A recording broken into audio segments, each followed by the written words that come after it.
can combine to form Cl2, or a chlorine free radical can combine with an ethyl free radical to form chloroethane again, or the two ethyl free radicals can combine together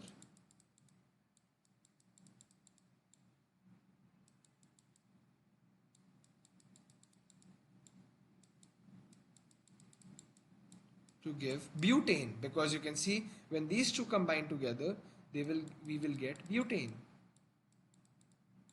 So you can see that there are multiple combinations that can take place in the termination step. But so you can write, in fact, you can write any of these termination step. It doesn't matter what you write, but you should get these three steps right. You can write any of these termination steps, but you should get the first three steps right because they are very important. So initiation, propagation, termination.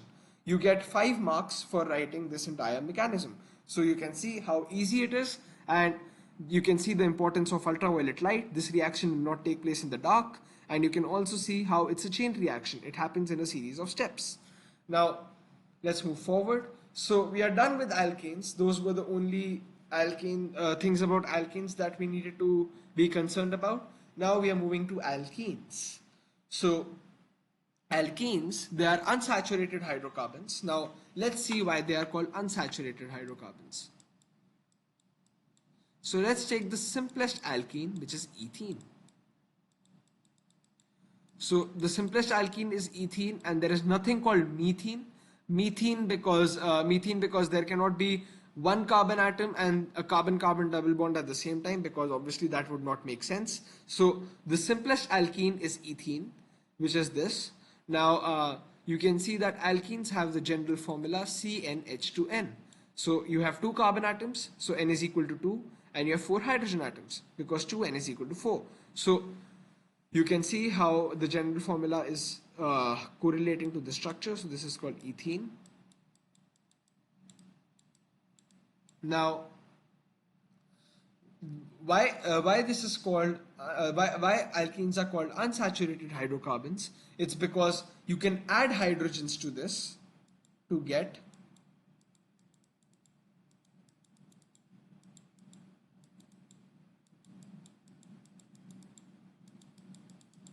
ethane.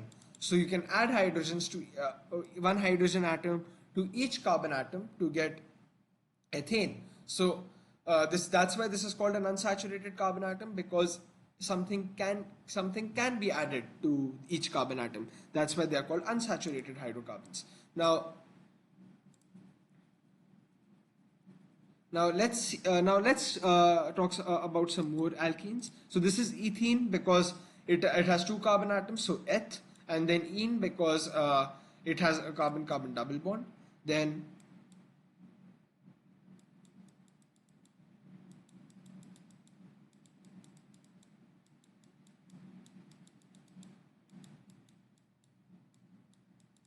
this is propene. Propene because 3 carbon atoms, and prop because 3 carbon atoms, and ene because it has a carbon-carbon double bond. So you can see how we go about them. So let's do some isomerisms. First, let me write propene.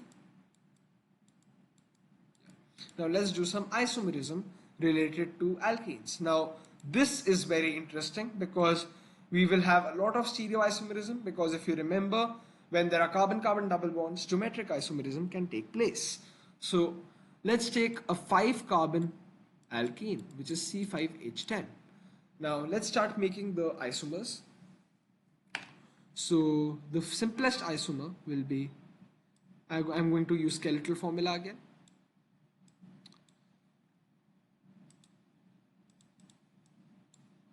Wait, just let me make it again. Yeah. So yeah, this is spent. So this is the first isomer. I'm actually not being able to make it properly, so let me make it a little wider. Yeah, this is better. Yeah. Now I can show the double bond clearly. C5H10. So this is pent 1 in. So pent 1 in because